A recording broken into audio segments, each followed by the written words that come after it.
Hello, welcome to the Innovation and Opportunity Virtual Conference Resource Library. My name is Dr. Matt Deans. I am the NASA SBIR and STTR programs post-Phase 2 workstream lead. In this presentation, I will be covering our Phase 2 Extended or our Phase 2E option overview. Note that this presentation is being recorded in September of 2020. This presentation is intended to be an overview and an educational brief for official policy, official details of the Phase 2 Extended option. Refer to our website, sbir.nasa.gov. The official details will be recorded there on this mechanism. The mission of the SBIR program is to create opportunities through our awards to leverage small business knowledge and technology development for maximum impact and contribution.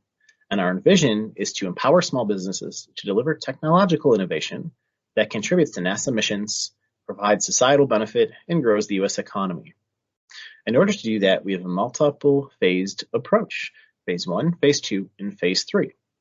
In this presentation, I will be covering one of our post-Phase 2 opportunities that continues from Phase 2 and is intended to support infusion and commercialization leading into Phase 3. We have multiple post-Phase 2 opportunities.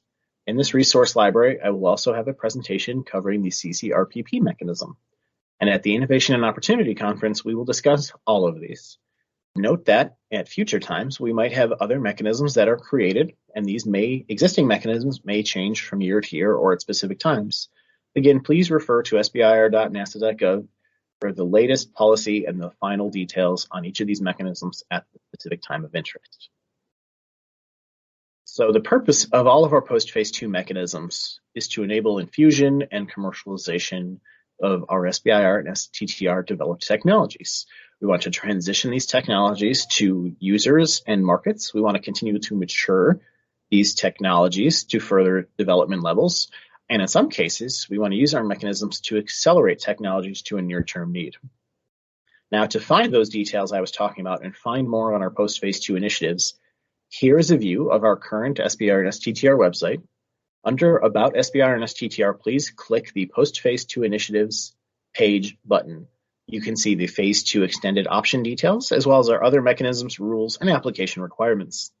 If you are not a small business, but you are a potential external investor, and you are interested in what awards we have made that are Phase 2s that you might be interested in using the Phase 2E option on to maximize your investments, you can search our past portfolio of awards. Specifically, you can use filters to filter this down to Phase 2 awards. In that Schedule and Awards search section, you can also find contact information for firms and abstract information and titles on those specific awards. Moving on directly to our Phase 2 Extended or Phase 2E option. The objective is to encourage the advancement of innovations developed in our Phase 2 technologies via an option to further the research or research and development efforts underway on active Phase 2 contracts. So our Phase 1 leads into our Phase 2, and through that, the innovation and technology should advance. The Phase 2E is a contract option on the Phase 2 to carry it further along and to further development. So the benefit to small business firms is continued development on their technology and innovation. The benefit to investors to using this mechanism is that matching funding is provided by the SBIR and STTR program to continue innovative R&D so that you may benefit down the stream.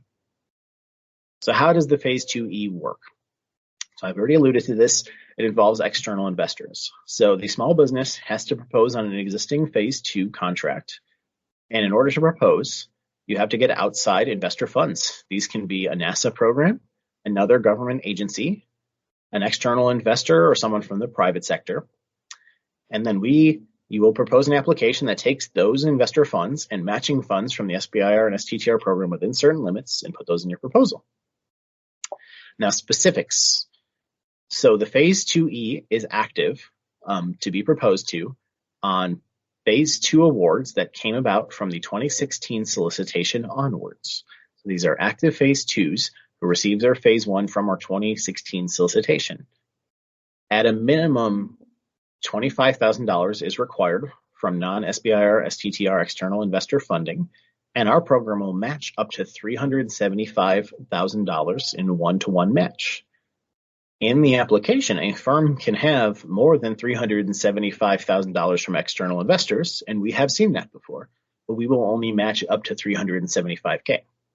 So the maximum cumulative SBIR and STTR program money on the Phase 2, which will be the Phase 2 base contract plus the Phase 2E match, can go up to $1.125 million. Plus, that will be coupled with whatever external investment you get, which will carry it further. You can apply for the Phase 2E option starting at the 12-month mark of the Phase 2 contract, and it must be in prior to 60 days before the end of the contract. Most of our contracts are 2 years long, so this is from the 12th month mark to about the 22nd month mark. But you can see your specific contract length in the electronic handbook and your specific dates there as well. Because this is a contract option, we would then add funds to and extend the duration of your Phase 2 contract. We expect that the additional period of performance would be approximately 6 to 12 months, depending on your level of investment and your scope of work. So when and how to apply? As I mentioned, existing Phase 2 contract awardees only that are within the 12th month to 60 days before the end of the contract end date period. If you go into the electronic handbook in your specific contract, you can see the exact dates that correspond to those deadlines. And there's also a place where you can get to a submission link in that contract entry. Our application guidelines and requirements are on sbir.nasa.gov under that post-Phase 2 initiatives page. You will be required to submit an application form, letters of commitment from your investor or investors. Again, multiple investors are allowed, and you will need a letter of commitment from each of them. You will need a statement of work and a cost proposal corresponding to the investments and additional work proposed. You will also be required to submit a briefing chart and a commercialization plan. Again, go to the EHB, and in your contract entry under the Phase 2 E&X tab, there should be a Go to Submission link. In the next few slides, I will talk about the restrictions on investments and some questions and answers that commonly come up. Again, please see our website for the official details, the official requirements, and the official policy on any investment-related questions. This is just intended as an initial high-level overview. So investments must be used to fund work that directly extends the work done in the Phase 2. This can be continued development, manufacturing improvements, additions to that technology, but it must directly extend to the technology and the work done in the Phase 2. Commitment must be made prior to the awards. That is, commitment of the investment must be made prior to the award of the Phase 2E contract option. We require a letter of commitment from your investor or investors in the application, but not yet the proof of funds at that time. I will discuss on a later slide when the proof of funds must occur. We do need expenditure to be concurrent with the Phase 2E period of performance. We are not looking for funds that have already been given to your firm for development that occurred prior to your application. The intent is that these funds are in parallel to our funds on the Phase 2E contract option. We will only match funds that have transferred wholly for the Phase 2E period of performance. We will not accept incremental funding where funding will come later. We will only match the full amount funded prior to award. Federal agency investors, which includes NASA mission directorates or programs or projects or other government agencies, must pay for activities that further development and or the commercialization of this technology beyond the Phase 2 work, continued R&D, manufacturing, etc. Non-federal agency investors must provide funding in return for such items as equity, a share of royalty, rights and technology, percentage of profit, or combinations of the above. Again, see our website for many more details on this. And similarly, funding associated with the 2E shall further the technology of the original Phase 2 contract and needs to keep advancing that technology. So the investment, as I mentioned, must occur so that it matches up with our investment as well, so that it is intended to support the Phase 2E work and continues at the same time. So the investment must occur between the submission date of the Phase 2E proposal up to 45 days after the company's notification of selection without constraints. So once you submit your application, there will be some time while we review it, and then we'll go into contracting. They will contact you, and you will have 45 days to show that proof of investment, the proof of funds transfer. That must be without constraints and fully funded at that time. You can have more than one investor on your Phase 2 application, as I mentioned. We'll only match up to a sum total of $375K. And we require a sum total minimum. However, you can get multiple investors to reach that upper maximum or go beyond it. We are seeking non-SBIR and STTR funds, however.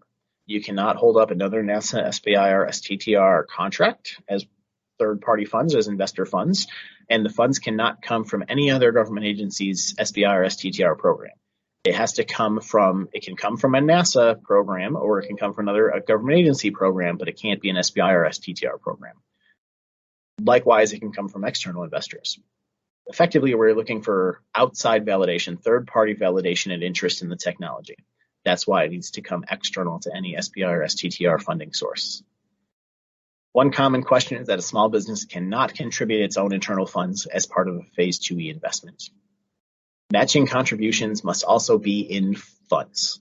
This cannot be an in-kind contribution, regardless of source.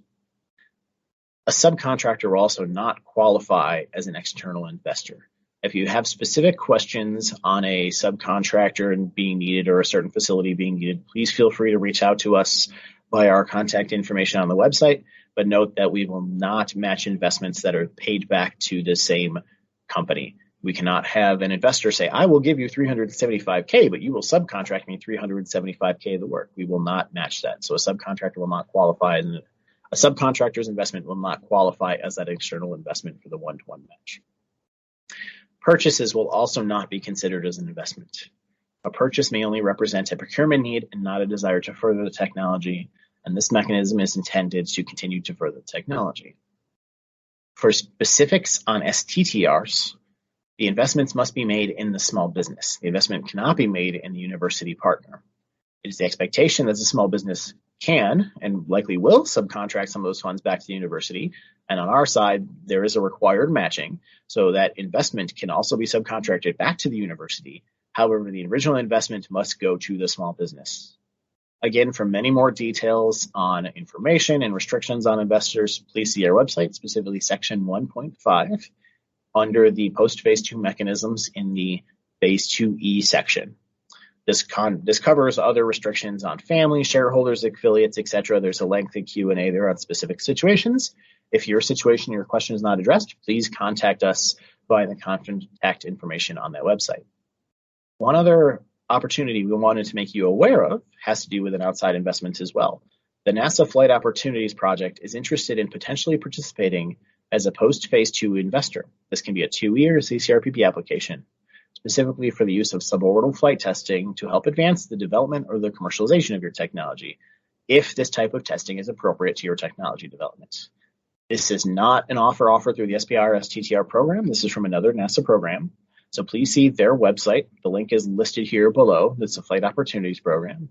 And they have contact information there, so you can further discuss this opportunity with them and answer questions about what the applicable funds can be used for and if it is appropriate for the mechanism you're looking to use. So once you have applied, if you have been selected, this will then go into the exercise and contract option mode. So if you are selected, you will receive a notice of intent to notify the government's intent to exercise the Phase 2E option. The small business firm will receive this rather. The small business firm must then show proof of funds transferred from the investor to the firm within that 45-day period after receipt of notification that we have selected your Phase 2E proposal.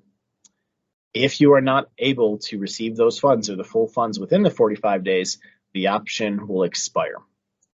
If the NSSC contracting officer exercises the option, because this is an ongoing Phase 2 contract and an option built into that, you will receive a modification on that contract.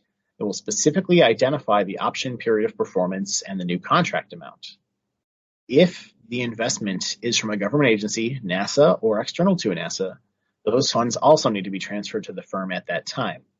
However, NASA will not add government funds to our Phase 2 contract. We will only add SBIR and STTR funds to our contract. So there will need to be a separate funding vehicle between the government investor and the firm. Because you already have a Phase 1 and a Phase 2 to get to this point, this can be done directly via a Phase 3 contract. Again, please contact us via the contact information on the website if you would like to learn more on the Phase 3 mechanism and how to enact that with your program.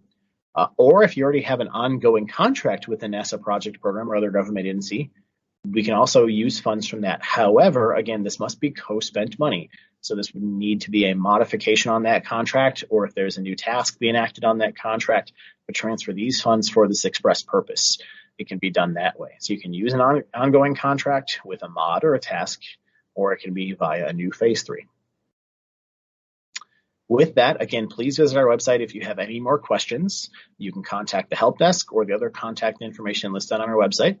There's also contact information in the electronic handbook if you are a small business with access to the electronic handbook.